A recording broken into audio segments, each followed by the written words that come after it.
네, 미사일 발사 이후에 미국의 고고도 미사일 방어체계 사드의 한반도 배치 논의가 공론화되고 있습니다.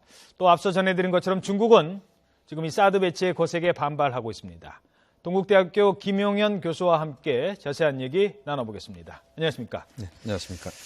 일단 미사일, 북한이 쏜 그 미사일이 지난 3년 전에 쏜 것과 이번에 쏜 광명성호, 은하3호와 광명성호 차이가 있는지 일단 그 분석은 어떻게 지금 나오고 있습니까? 크게 보면 차이가 그렇게 많지는 않다. 그러니까 그때 재원이나 물론 이제 크게는 좀 커졌습니다만 그렇게 큰 차이가 있는 건 아니다. 다만 이제 그 북한이 지금 이번에 쏘아올린 광명성이 궤도를 지난번보다는 좀 더 원형에 가깝게 돌고 있다. 그러니까 지난번에 약간 타원형에 가깝게 돌면서 사실 실패로 규정을 했는데 이번 같은 경우는 기술적인 진전이 이루어져서 그것이 상당 부분 수정이 돼서 원형으로 돌고 있다. 그리고 그렇지만 이제 지난번에 발사됐던 그 은하와 그렇게 큰 차이가 없는 그런 정도의 로켓이다. 그런 평가가 나오고 있습니다. 예. 그러니까 미사일의 목적이 이제 여러 가지가 있습니다만 북한이 그 로켓을 발사하면서 미사일을 염두에 둔 로켓을 발사했을 때 멀리 날리는 것도 중요하지만 그보다는 이번에는 궤도에 정확하게 보내는 정확도에 좀 초점을 뒀다 이렇게 볼 수 있는 건가요? 그렇습니다. 지난번에 그 2012년 4월 달에 북한이 이제 은하 발사를 했는데 그때 실패를 했었고 12월 달에는 이제 궤도에는 올라갔습니다. 올라갔는데 이제 그것이 목적한 그 궤도를 돌지는 못했다. 그렇기 때문에 이번에는 제대로 그 궤도를 진입할 수 있는 그런 능력을 키우는 것은 결국 북한이 로켓 기술의 어떤 정교함 이것들은 이제 추구하기 시작했다 이렇게 봐야 되는 것이고 또 하나는 이번 같은 경우도 이제 추진체의 분리랄지 이런 것들의 진행 과정에서 좀 더 사거리가 멀리 날아갈 수 있는. 그러니까 지난번에는 2002년 12월 달에 한 10,000km 정도 우리가 그 판단을 한다면 이번에는 한 12,000에서 13,000km 정도. 그러니까 미국 동부 지역까지도 거의 타격이 가능한 그런 수준까지 갔다. 그렇게 본다면 지난 3년 동안에 북한의 기술적인 진전은 분명히 있었다 이렇게 봐야 됩니다. 그렇군요. 이번에 김정일의 생일이죠. 광명성절. 이걸 앞두고 있기 때문에 만약에 이번에 실패를 한다면 타격이지 않겠습니까? 북한 정권으로서도. 그럼 위험 부담을 좀 줄였다. 이렇게도 볼 수 있을까요?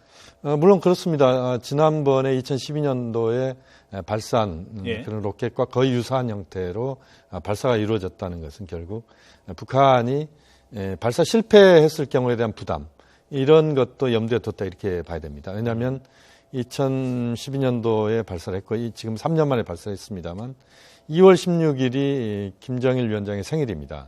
이른바 북한에서 이야기하는 광명성절이고 이번에 로켓에는 광명성이라고 완전히 딱지를 붙였습니다. 그러니까 결국 어쨌든 성공을 해야 된다라는 것이고 우리가 과거에 나로도 봤습니다만 인공위성 발사라는 게 그렇게 간단한 게 아닙니다. 그렇죠. 실패 확률이 굉장히 높은 그런 것이다 이렇게 본다면 북한으로서는 최대한 그런 안전 운행을 했다 그렇게 봐야 될 것 같고요. 이번에 이제 로켓에 그 탑재된 인공위성의 무게랄지 이런 것들이 지난번에 100kg였다면 이번에 한 200kg 정도. 그러니까 이것도 기술적인 진전이 좀 이루어진 것이다 이렇게 봐야 되거든요. 그런 점에서 점진적인 어떤 진전 이런 정도로 평가할 수 있겠습니다. 하나만 더 미사일과 관련해서 살펴보죠. 이제 말씀하신 것처럼 이제 거리인데요, 사거리. 이게 얼마나 미국 본토를 위협하느냐는 거는 물론 다시 이제 재진입도 중요하겠습니다만 일단 거리를 먼저 따져봐야 되지 않겠습니까? 그동안에 미사일 사거리 늘렸던 걸 보면서 말씀을 드리도록 하죠. 지금 그래픽 나오고 있습니다. 자, 장거리 미사일의 사거리인데요. 북한이 처음 발사한 1998년 대포동 1호 1,600km입니다. 2009년 은하 2호는 3,000km, 2012년 은하 3호는 거의 미국 본토까지 도달할 수 있는 10,000km에 달했습니다. 지금은 거의 이제 조금 전에 지적하셨다시피 동부 지역까지 날아갈 수 있는 12,000km가 될 것 같다라고 아직 확정된 건 아닙니다만 이렇게 나오는 것으로 있는데 사거리 증가 일단 미국 본토를 위협한다라는 거 외에 또 어떤 의미가 있을까요? 사실 이제 사거리의 증가는 북한이 핵 완성도를 상당히 높이고 있다 이렇게 봐야 됩니다. 왜냐하면 핵의 북한의 위협이 국제사회에 가해질 수 있는 부분은 하나는 핵의 소형화 경량화이고 그렇죠. 또 하나는 그 소형화 경량화된 탄두, 핵탄두를 실어 나를 수 있는 미사일. 이 미사일이 얼마만큼 멀리 가느냐. 예. 또 멀리 가면서도 얼마만큼 정교하게 예. 타격 지점을 형성할 수 있느냐. 유도 체계와 관련된 부분에서 예. 아직은 좀 퀘스천이 있습니다만 그런 문제들이 같이 결합되는 것이기 때문에 사거리 12,000km라고 하는 것은 아직 그 명확하게 결과가 우리가 분석이 덜 돼 있습니다만 어쨌든 상당한 그 국제사회를 위협한다. 특히 미국의 주요 시설들. 지난번 2012년도에 10,000km 정도면 미국 서부 정도를 타격할 수 있다 이렇게 봐야 되는데 12,000km면 거의 뭐 중부 동부까지도 도달할 수 있는 그렇게 본다면 상당한 위협 수단이 지금 만들어져 있다. 그렇게 봐야 될 것 같습니다. 알겠습니다. 자, 북한의 미사일 발사 이후 지금 이제 우리 정부가 일단 안보와 관련된 문제이기 때문에 어찌됐든 북한의 미사일을 막지는 못하더라도 조간 제어를 할 수 있는 우리의 방어 체계는 가지고 있어야 되지 않겠습니까? 그렇습니다. 우리한테 날아온다는 만에 하나 물론 뭐 네네. ICBM 갖고 한반도를 공격한다는 건 아니라 하더라도 네네. 그래서 지금 논의가 되고 있는 게 사드입니다. 사드에 대해서 뭐 찬반 논란 정치권에서 있기 때문에 뭐 자세한 내용은 다루지 않겠습니다만 북한 전문가시고 또 중국 관련된 쪽의 전문가시기 때문에 그 부분도 좀 짚어보도록 하겠습니다. 조금 전에 저희가 전해 드렸습니다. 이번 사드 배치 얘기가 나오니까 중국이 바로 질문드리죠. 어부지리를 얻으려 해서는 안 된다라고 얘기하고 있어요. 중국 정부가. 과연 누가 뭘 사드로 어부지리를 얻는다고 하는 걸까요? 그 주장부터 먼저 해석을 해 주시죠. 사실 이제 중국이 갖고 있는 어부지리 이야기는 중국의 우려를 그대로 표현한 것이다 이렇게 볼 수도 있겠습니다. 예. 다시 말씀드리면 핵과 미사일의 개발 또 발사 이것이 이제 한 달 사이에 북한에서 이루어졌는데 그런 과정 속에서 중국 입장에서는 그것을 계기로 해서 한미가 특히 미국이 한반도에 그러니까 한국에 사드를 배치하는 이것은 결국 문제의 본질을 흐리는 것이고 결국 미국이 어부지리를 얻으려고 하는 것이다. 그러니까 미사일 발사라고 하는 것에 대해서 집중적으로 그것에 대해서 유엔 차원의 제재랄 이런 것들이 논의돼야 되는데 미국, 한국은 그거보다는 오히려 지금 사드에 관심이 있는 것 아니냐. 결국 중국을 압박하는 수단으로 사드 문제를 보고 있는 것 아니냐 하는 그런 우려가 이제 어부지리라고 하는 사자성어로 나왔다 이렇게 볼 수 있겠습니다. 그 사드와 관련해서 조금 제가 쉽게 좀 설명을 좀 부탁드리겠습니다. 먼저 중국이 왜 사드 하면 저렇게 싫어하는 건가요? 우리는 그 레이더 반경을 좁혀서 우리 쪽에 떨어지는 이른바 종말 단계, 쉽게 말해서 미사일 떨어질 때 맞추는 단계. 그러니까 중국이 쏠 때 우리가 어떻게 하겠다는 게 아니지 않습니까? 네. 뭐 이런 게 있는데 왜 중국은 민감해하는 겁니까? 사실 이제 중국 입장에서는 하나는 심리적인 측면이 있다 이렇게 봐야 됩니다. 다시 말씀드리면 지금 사드에 대해서 한미 당국이 북한을 겨냥한 것이다. 그러니까 그 레이더 탐지 거리를 600km 정도로 제한하고 예. 또 방향 자체도 북한 쪽으로 고정하겠다 이렇게 지금 이야기를 하고 있는데 그렇죠. 중국은 그렇게 보지 않습니다. 다시 말씀드리면 그 탐지 거리가 사실은 이제 종말 단계를 우리가 이야기합니다만 초기 단계의 미사일 탐지를 만약에 하게 될 경우는 할 수 있다. 예, 그렇습니다. 그렇게 하면 한 2,000km 정도를 탐지할 수 있다고 하는데요. 예. 그렇게 되면 중국이 갖고 있는 둥펑 미사일을 비롯한 대륙간 탄도 미사일, 그러니까 핵을 탑재할 수 있는 전략 미사일들이죠.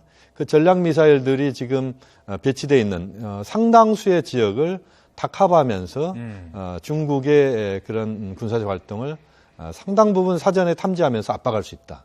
이것에 대한 불편함이 있는 것이고. 그러니까 만에 하나 뭐 네네. 지금 뭐 그럴 일은 없겠습니다만 만에 하나 중국이 미국을 향해 미사일을 쐈을 때 그게 쏘는 단계부터 이제 알아낼 수 있다는 거 아니겠습니까? 그렇습니다. 바로 옆에서 지켜본다는 거 아니에요? 그렇습니다. 그러니까 중국 입장에서는 굉장히 불편한 것이죠. 왜냐하면 자신들의 군사적 행동을 속속들이 그 사전에 탐지를 하는 그런 미국이 바로 코앞에 있다. 예를 들어서 군산이나 또는 평택이나 또 대구나 이런 지역들에 그 사드 기지가 배치돼 있다. 이렇게 된다면 중국으로서는 이제 심리적으로 상당한 이제 부담을 안는다 이렇게 봐야 될 것 같고요. 예. 또 하나의 측면은 사드 배치라고 하는 것 자체가 결국엔 그 중국이 갖고 있는 북한에 대한 전략적 이해관계가 분명히 있는데 다시 말씀드리면 중국은 한반도에서 그러니까 압록강, 두만강까지 미국의 영향력이 미치는 이런 것은 중국으로서는 절대 용납할 수 없다. 아하. 이게 이제 중국의 입장인 것이고 그런 차원에서 본다면 북한에 대해서 매를 들되 그렇게 아주 북한을 코너로 몰 수 있는 매는 중국은 들 수 없다. 이게 지금 중국의 입장이거든요. 자, 이제 그 부분이거든요. 네네. 북한이 올 초에 핵실험했습니다. 네. 핵실험했을 때 아무런 제재를 사실 중국이 한 게 없어요. 네네. 이번에 미사일도 그래서 보란 듯이 또 쐈고요. 그러니까 네. 이제 우리 입장에서는 중국이 저렇게 뜨뜻미지근한 게 나오니까 네네. 그런 거 아니냐. 그러면 우리 맨날 그러면 중국 얘기만 입장만 들어주냐. 우리도 우리 안보인데 이게 미사일 쏘는 게 우리 안보의 문제인데 중국 네네. 입장만 생각하고 그럼 사드를 배치 안 할 것이냐. 네네. 이참에 우리도 사드도 배치하고 중국에서 여기에 대해서 할 만큼 하자. 또 이런 주장도 있거든요. 그런 측면은 어떻게 보십니까? 그 부분 상당히 신중하게 저는 봐야 된다고 봅니다. 예. 왜냐하면 사드 배치에 관련돼서 중국의 우려는 이런 겁니다. 한국에서 보면 중국에 와서 돈은 다 벌어가는데 한국이. 근데 그 벌어간 돈을 갖고 결국엔 중국의 그 턱끝을 그야말로 겨누는 예. 그런 식의 군사적인 그 사드 배치랄지 이런 쪽으로 가는 것 아니냐. 이런 불만들이 사실 중국인들에게 있다 이렇게 볼 수도 있습니다. 그런 차원에서 본다면 중국은 상당한 이제 그런 부분에 있어서 불편함을 이야기를 하는 것이고 다만 이제 우리 입장에서 말씀하신 것처럼 우리의 안보라고 하는 측면에서 분명히 이제 사드 배치나 이런 것들이 그 하나의 대안으로 고려될 수는 있다고 봅니다. 다만 이것이 이제 한미 동맹 차원에서의 접근이고 결국 중국 입장에서는 그것에 대한 반발로서 러시아와 함께 또 한미일 동맹 여기에 또 반발하는 그런 차원의 그 동맹 형태가 또 군사적으로 만들어질 수도 있는 그런 것까지 가서는 안 되겠습니다만 나아가서는 한미일 대 북중러 과거 냉전 시대 때 그런 그야말로 이제 그 각을 세웠던 그 동맹 간의 그런 그 갈등이 재발할 수도 있는 이런 요소들이 있다. 분명히 또 그렇게 중국은 보는 것이고. 자, 그런데요. 네. 그 두 가지만 한번 짚어보겠습니다. 먼저 중국의 역할과 관련해서 좀 더 적극적인 이른바 중국이 지렛대, 레버리지 효과를 해줘야 북한의 핵 문제를 해결하는 궁극적인 키를 갖고 있다라고 했을 때, 우리 마을에 예를 들어서 무슨 방패장 또는 쓰레기 이런 것들이 들어온다고 혐오 시설 이른바 혐오 시설이 들어온다고 했을 때 그게 혐오 시설인지 아닌지는 차치하고요. 그렇게 들어온다고 했을 때 우리 집에 냄새가 좀 나야 회의라도 하자고 할 때 와서 찾아옵니다. 얘기라도 하자고 할 때 찾아와요. 냄새도 없고 아무것도 없으면 아무것도 안 하거든요. 네. 중국이 지금까지는 가만히 있었던 게 중국으로서는 손해날 게 없거든요. 미사일 쏘고 핵 개발해도 궁극적으로는 위협이 되겠습니다만. 네. 그래도 이렇게 북한을 냅두니까 한국도 핵무장 한다는 얘기 나오고 있고요. 한국도 사드 배치하고 이거 북한 계속 핵무기 이거 가만두면 안 되겠다. 이런 느낌을 갖게 하려면 이번 조치가 나중에 협상의 카드도 될 수 있는 거고요. 사드가 네. 중국과의 어떤 얘기를 적극적인 자세를 유도하는 그런 측면은 어떻게 보십니까? 물론 이제 그런 요소들 때문에 정부가 사드 배치에 대해서 상당히 빠른 속도로 미국과의 협의를 하고 그렇게 지금 사드 배치의 논의를 시작한다.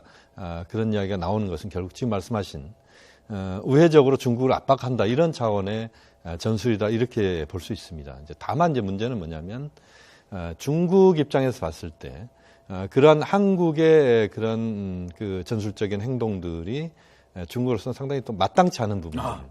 그러니까 중국도 이제 한국이 갖고 있는 생각을 분명히 알고 있는 것이고 우리도 중국이 갖고 있는 생각을 알고 있는 것입니다. 예. 그런 차원에서 본다면 사드 배치 문제에 대해서는 우리도 좀 더 신중하게 미국과 협조 속에서 접근할 필요가 있고 또 하나는 중국이 우려할 수 있는 부분들에서 우리가 좀 피해갈 수 있는 부분들은 최대한 피해가야 된다.